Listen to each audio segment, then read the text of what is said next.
Hello दोस्तों, स्वागत है आपका मेरे YouTube channel SBS basic knowledge के इस न्यू लेटेस्ट वीडियो में। ठीक है दोस्तों, आज हम शुरू करने वाले हैं क्लास 10th का पार्ट 2। ठीक है, क्लास 10th का पार्ट 2 में जिसको मैंने प्रकाश को क्या किया था, आपको पढ़ा दिया था। अगर आपने उस वीडियो को नहीं देखा है तो डिस्क्रिप्शन बॉक्स में उस वीडियो का लिंक होगा, सबसे पहले जाके आप उस वीडियो को देख लीजिए, तब यहाँ पे आइए जिससे आपको अच्छे से समझ में आए। और हाँ, अगर डिस्क्रिप्शन बॉक्स में आपको नहीं जाना है तो आई बटन में आपको लिंक दिख रहा होगा, उस पर क्लिक कीजिए और डायरेक्ट आप उस वीडियो तक पहुंच जाएंगे। सबसे पहले उसको देखिए, वहां पे मैंने लाइट यानी प्रकाश अच्छे से समझाया है। फिर उसके बाद इस वीडियो को आइए देखिए। आज हम पढ़ने वाले हैं दोस्तों, क्या पढ़ने वाले हैं?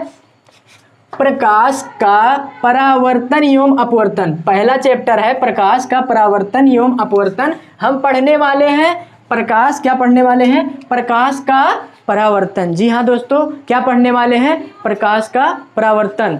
ठीक है, हम पढ़ने वाले हैं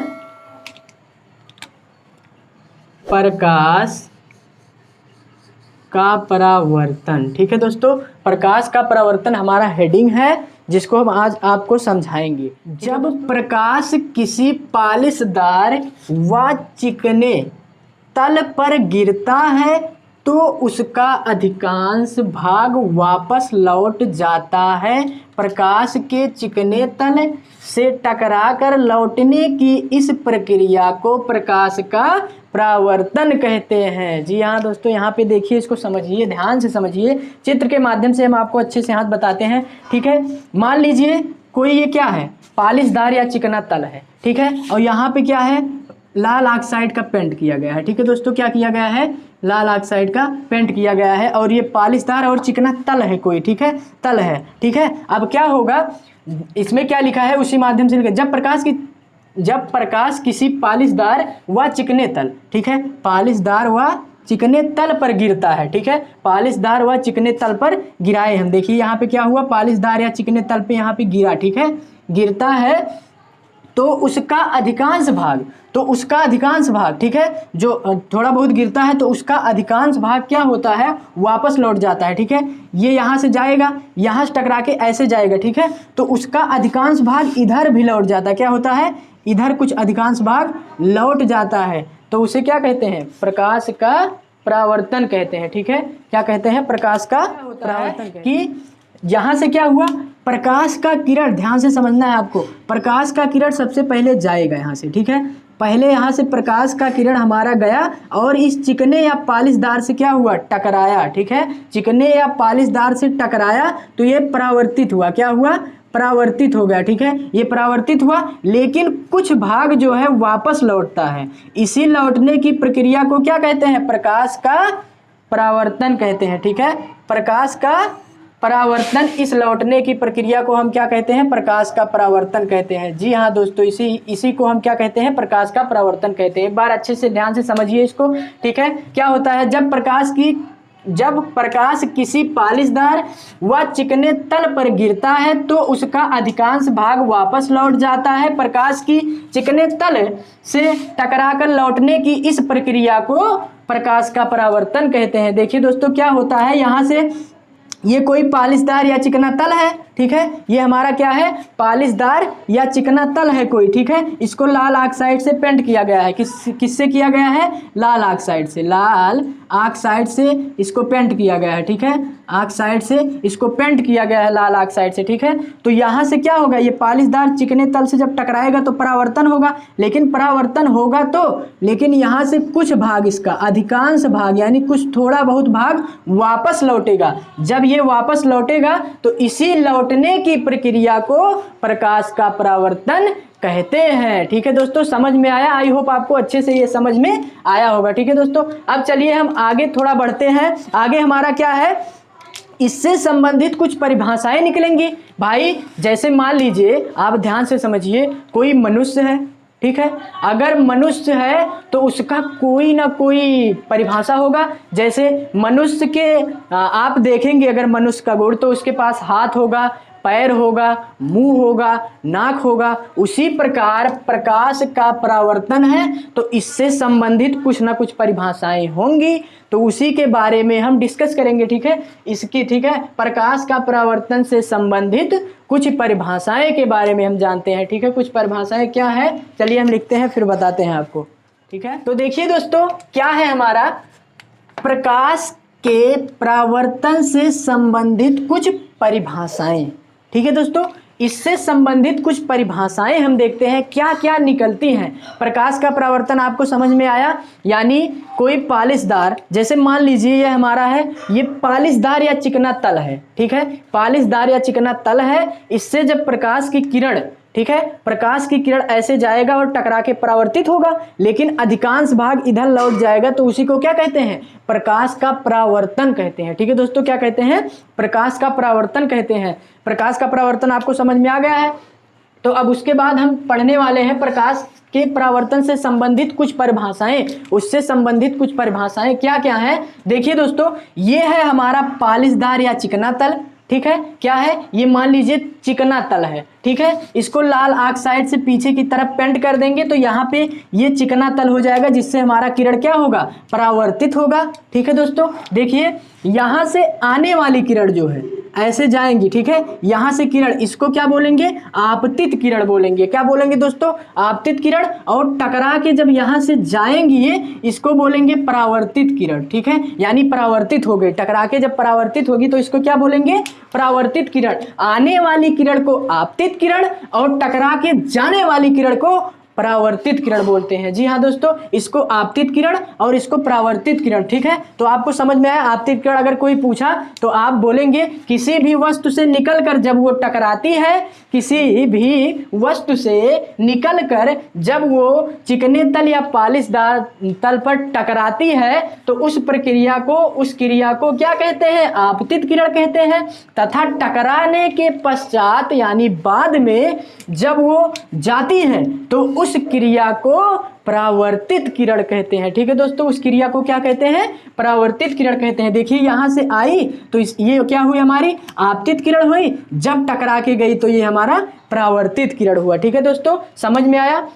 अब देखिए, जब यहाँ से ये टकराता है तो इसके बीच क्या बनता है, इसके बीच एक अभिलंब होता है। ठीक है, क्या होता है, एक लंब खींचा जाता है। ठीक है, क्या होता है, एक लंब खींचा जाता है, जिसको हम बोलते हैं अभिलंब। इसको यन से लिखा जाता है। ठीक है, इसके बीच हम एक लंब खींचेंगे, लंब, जिसको क्या बोलेंगे, अभिलंब बोलेंगे। ठीक है, क्या बोलेंगे, अभिलंब। ठीक है, तो हमें कितनी परिभाषाएं मिली दोस्तों, अभी 3 ही मिली है। कितनी मिली, 3। आने वाली किरण को आपतित किरण, टकरा के जाने वाली किरण को परावर्तित किरण, तथा उसके बीच बना जो होता है लंब, उसको क्या बोलते हैं, अभिलंब बोलते हैं। क्या बोलते हैं दोस्तों, अभिलंब बोलते हैं। ठीक है, अब उसके बाद देखिए हमारा यहाँ पे एक बिंदु आपको दिख रहा होगा। ठीक है, क्या दिख रहा होगा, एक बिंदु दिख रहा होगा, जिसको हम बोलते हैं आपतन बिंदु। ठीक है, क्या बोलते हैं, आपतन बिंदु इसको बोलते हैं। ठीक है, कितनी परिभाषा हो गई, यानी जब टकरा के जाती है, यानी आपतित किरण आती है और चिकने तल या पालिशदार तल से टकरा के परावर्तित होती है तो उस पे एक बिंदु बनता है, जिसको क्या बोलते हैं, आपतन बिंदु बोलते हैं। और उस पे एक लंब बनता है, जिसको क्या बोलते हैं, अभिलंब बोलते हैं। ठीक है, और इसको देखिए, अब यहाँ पे जब ये लंब बना तो यहाँ पे ये 2 कोण में विभाजित हो रहा है। बात ध्यान से समझिए, कितने कोण में, एक कोण ये हो रहा है, एक कोण ये हो रहा है, तो इधर वाला कोण इससे मिलकर बन रहा है आपतित से, यानी आपतन कोण उसको बोलेंगे। ठीक है, 2 कोणों में विभाजित होगा तो पहला कोण जो आपतित किरण की तरफ रहेगा इसको आपतन कोण, और जो परावर्तित किरण के बगल रहेगा उसको क्या बोलेंगे, परावर्तन कोण। ठीक है दोस्तों, क्या बोलेंगे, आपतन कोण, और इसको क्या बोलेंगे, परावर्तन कोण। ठीक है, क्या, परावर्तन कोण। समझ में आया दोस्तों, एक बार फिर से देखिए, प्रकाश के परावर्तन से संबंधित कुछ परिभाषाएं देखते हैं। तो सबसे पहले हम क्या लेंगे, कोई चिकना या पालिशदार तल लेंगे। ठीक है, ठीक है, जो कि कलई किया रहेगा। किससे कलई किया रहेगा, बात समझिए, ये बार बार पूछा जाता है, लाल ऑक्साइड। ठीक है, साइड से हमारा जो है वो कलई किया होता है नीचे की तरफ। जी हाँ दोस्तों, नीचे की तरफ क्या होता है, कलई किया होता है। तो जब यहाँ से जाएगा, जाने वाली किरण को यानी टकरा मतलब आने वाली किरण, ठीक है, किसी वस्तु से, ये मान लीजिए कोई वस्तु से निकलती है तभी तो भाई किरण निकलेगा। जब तक वो टकरा नहीं जाएगा तब तक वो हमारा आपतित किरण होगा। जब टकराएगा और परावर्तित हो जाएगा तो उसे क्या बोलेंगे, परावर्तित किरण, ठीक है। यानी टकरा के निकल जाएगा तो इसको क्या बोलेंगे, परावर्तित किरण बोलेंगे। इसके बीच जो है एक बिंदु बनेंगे, ठीक है, इस पर क्या बनेंगे, एक बिंदु बनेंगे जिसको क्या बोलेंगे, आपतन बिंदु बोलेंगे। और इसी के बीच में जो बनेगा एक लंब बनेगा जिसको क्या बोलेंगे, अभिलंब बोलेंगे, ठीक है दोस्तों, क्या बोलेंगे, अभिलंब बोलेंगे, ठीक है। उसके बाद हमारा क्या होता है, अब देखिए आपको समझ में आया। अब उसके बाद यहाँ पे एक कोण का निर्माण कर रहा है, ठीक है, यानी एक कोण का ए बी एन बराबर क्या होगा, ए बी एन बराबर हमारा होगा आपतन कोण। क्या होगा, आपतन कोण, ठीक है, क्या होगा दोस्तों, आपतन कोण होगा। और एन बी सी ऐसे कह सकते हैं, एन बी सी जो होगा वो हमारा होगा परावर्तन कोण। क्या होगा दोस्तों, परावर्तन कोण होगा। समझ में आया दोस्तों, यही होगा हमारा, क्या होगा, ये हमारा आपतन कोण होगा, ये हमारा परावर्तन कोण। इसी के जस्ट बगल है आपतित किरण, इसी के जस्ट बगल है परावर्तित किरण, ठीक है, समझ में आया, ठीक है। अब आगे देखिए, आगे जो हमारा है वो है परावर्तन के नियम, ठीक है, परावर्तन के नियम। इसी चित्र के माध्यम से आपको बताएंगे हम परावर्तन के नियम क्या है, ठीक है। देखिए तो दोस्तों, देखते हैं हम परावर्तन के नियम, ठीक है, परावर्तन के नियम कितने हैं अब इसको देखते हैं, क्योंकि ये नियम आप ये जान लीजिए, ये बहुत ही इंपॉर्टेंट है, आपसे बार बार पूछा जाता है परावर्तन के नियम क्या होते हैं, ठीक है, आपसे बार बार पूछा जाएगा, इसलिए हम पढ़ते हैं क्या है, परावर्तन के नियम, ठीक है दोस्तों, परावर्तन के नियम। तो परावर्तन के दो नियम है दोस्तों, कितने नियम है, दो नियम है। परावर्तन के कितने नियम है, दो नियम है। चलिए हम इसको समझाते हैं आपको, ठीक है। क्या है, आपतित किरण, ठीक है दोस्तों, क्या, आपतित किरण, ठीक है, ये हमारा है आपतित किरण, ठीक है, आपतित किरण, ठीक है, आपतित किरण अपवर्तन बिंदु, आपतन बिंदु, ठीक है, आपतित किरण आपतन बिंदु, यानी ये वाला बिंदु जो हमारा है आपतन बिंदु, ठीक है। और क्या, अभिलंब, ठीक है, क्या दिया है, अभिलंब, ठीक है, अभिलंब यानी ये हमारा क्या है, अभिलंब है, ये हमने आपको बताया, ये हमारा अभिलंब है, ठीक है, यानी ये वाला किरण और ये वाला किरण और ये अभिलंब क्या होते हैं, तथा परावर्तित किरण, ठीक है, तथा परावर्तित यानी ये वाला किरण, ठीक है, तीनों एक ही तल में होते हैं, यानी तीनों एक ही तल में होते हैं, एक ही तल है ना, देखिए ये वाला और ये जो बिंदु है आपका क्या है, तीनों एक ही तल में स्थित है। यानी यही कहने का बात है कि आपतित किरण, परावर्तित किरण और उसके बीच अभिलंब जो होता है वो क्या होता है, एक ही तल में होता है, ठीक है दोस्तों, क्या होता है, एक ही तल में होता है। अब देखिए दूसरा नियम क्या है, पहला नियम आपको समझ में आया, क्या होता है, फिर से एक बार देख लीजिए, आपतित किरण आपतन बिंदु, ठीक है, आपतित किरण आपतन बिंदु, ये वाला बिंदु, ठीक है, और क्या, अभिलंब यानी ये वाला जो लंब है हमारा इसको बोलते हैं अभिलंब, तथा परावर्तित किरण तीनों एक ही तल में स्थित होते हैं। ये हमारा तल है और तीनों एक ही तल में स्थित है। ये हमारा हो गया नियम नंबर पहला, ठीक है, प्रकाश के परावर्तन का नियम जो है वो पहला हमारा है, ठीक है। अब दूसरा नियम देखते हैं, परावर्तित किरण, ठीक है, क्या है, परावर्तन कोण, सॉरी दोस्तों, परावर्तन कोण सदैव आपतन कोण के बराबर होता है। यानी ये वाला कोण और ये वाला कोण दोनों आपस में बराबर होंगे। अगर मान लीजिए ये 60 अंश है, ठीक है, 60 डिग्री है, तो ये भी 60 ही होगा। दोनों आपस में हमेशा क्या होंगे, बराबर ही होंगे, कम ज़्यादा नहीं होंगे। इसका कहने का मतलब यही है दूसरा नियम, परावर्तन कोण सदैव आपतन कोण के बराबर होता है, यानी ये वाला कोण इसके बराबर, ये वाला कोण इसके बराबर होता है। ठीक है दोस्तों, समझ में आया। अब देखिए फिर से एक बार देख लीजिए, इसके दो नियम हैं।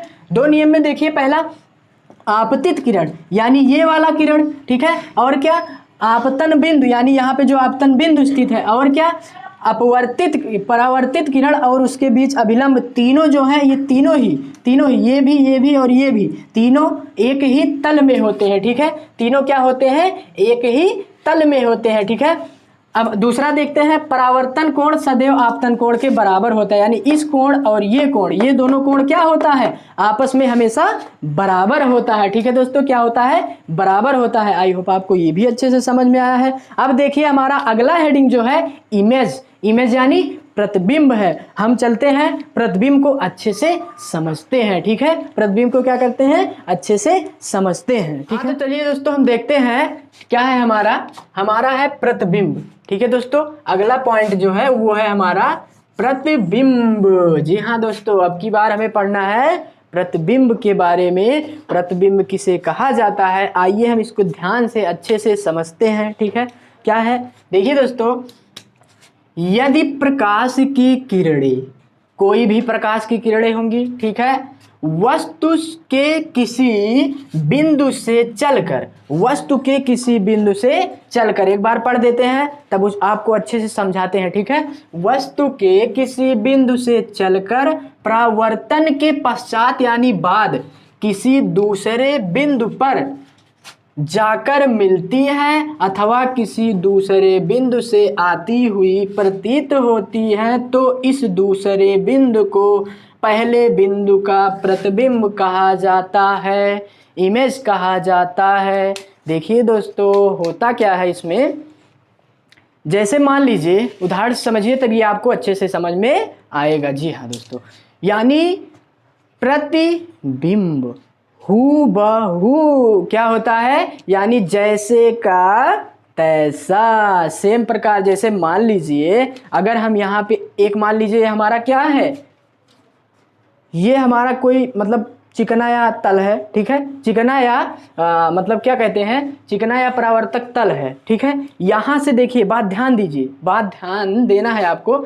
यहाँ से कोई किरण निकला, कोई निश्चित बिंदु है, यहाँ से निकला किरण, यहाँ से निकलने के बाद ये किरण कहाँ से टकराया, चिकने तल से। फिर टकराने के बाद ऐसे तो जाएगा। देखिए आप अगर कभी टार्च मारे होंगे, टार्च कभी जला के शीशे पे, ठीक है, शीशा यानी दर्पण उसको कहते हैं, शीशा नहीं बोलते इसको, दर्पण बोलते हैं। अगर दर्पण पे कभी भी शीशा पे मतलब टार्च को ऐसे मारे होंगे, ऐसे टार्च को जलाए होंगे, यहाँ से जलाए होंगे तो ऐसे जाता होगा ना। तो यानी यहाँ से निकला, निश्चित बिंदु से निकला, फिर जाके वहां प्रतिबिंब उसका बना, तो वही हमारा क्या होगा, हूबहू यानी प्रतिबिंब वही होगा। जी हाँ दोस्तों, वही हमारा क्या होगा, प्रतिबिंब इमेज होगा। ठीक है, यहां से निकला, यहाँ पे बिंदु बना, यहां से निकला कोई निश्चित बिंदु से जो है प्रकाश की किरणें निकली, परावर्तन के पश्चात यानी परावर्तन के बाद किसी अन्य बिंदु पर मिली, किसी अन्य बिंदु पर बनी, जाके उसकी यानी उसी के तरह जैसे यहाँ से निकला था वहाँ पे वैसे बना। जैसे मान लीजिए यहाँ पे व्यक्ति खड़ा है, तो यहाँ पे खड़ा होगा तो यहाँ पे उसका प्रतिबिंब बनेगा,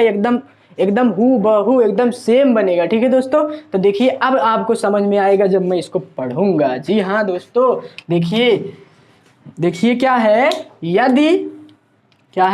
यदि प्रकाश की किरणें, देखिए यदि प्रकाश की किरणें वस्तु मान लीजिए, क्या टार्च ले लीजिए, कुछ भी ले लीजिए, वस्तु के किसी बिंदु से चलकर, यानी टार्च ले लीजिए, यहाँ से ये चल रहा है, यहाँ पे दर्पण लगा है आपका, यहाँ से टकराएगा ना, चलकर परावर्तन के पश्चात, यानी जब हम डिस्टल लिए यहाँ पे ये मान लीजिए परावर्तक तल है, यहाँ से चला, यहाँ से चलने के बाद यहाँ से टकराया। ठीक है, टकराने के पश्चात किसी दूसरे बिंदु पर जाकर मिलती है, यहाँ से टकराया, यहाँ पे जाके मिल रहा है, किसी दूसरे बिंदु पर जाकर मिलती है। ठीक है, अथवा किसी दूसरे बिंदु पर जाती हुई प्रतीत होती है। जी हाँ दोस्तों, इसके दो प्रकार हैं। इसके कितने प्रकार हैं, दो प्रकार हैं हमारे। एक तो वास्तव में जो मिलती है उसे वास्तविक प्रतिबिंब, लेकिन एक इसमें आभासी भी होती है, यानी आभास कर सकते हैं, सिर्फ वो मिलती नहीं है। जी हाँ दोस्तों, जैसे मान लीजिए ये हमारा क्या है, दर्पण है, और यहाँ से हमें दिख रहा है, उधर भी दिख रहा है, इधर भी दिख रहा है, ठीक है। ये दर्पण नहीं दिख रहा, मतलब इधर से परावर्तक तल है, कोई यहाँ से टार्च हमें मारा, ऐसे टार्च जलाया, यहाँ पे मारा दर्पण से, ऐसा प्रतीत होगा कि वो किरण मेरे पास ही आ रही है, ऐसा प्रतीत होगा कि किरण जो है मेरे पास ही आ रही है, लेकिन वास्तव में वो परावर्तन के पश्चात फिर उधर चली जा रही है, आपके पास नहीं आ रही है। तो उसको क्या बोलेंगे, आभासी प्रतिबिंब। जी हाँ दोस्तों, उसको बोलेंगे आभासी प्रतिबिंब। ठीक है, समझ में आया। एक तो आभास कर सकते हैं, एक तो वास्तव में मिलती है। जी हाँ दोस्तों, जो वास्तव में मिलती है उसको वास्तविक प्रतिबिंब, और जो सिर्फ आभास होता है उसको आभासी प्रतिबिंब। जी हाँ दोस्तों, देखते हैं, ठीक है।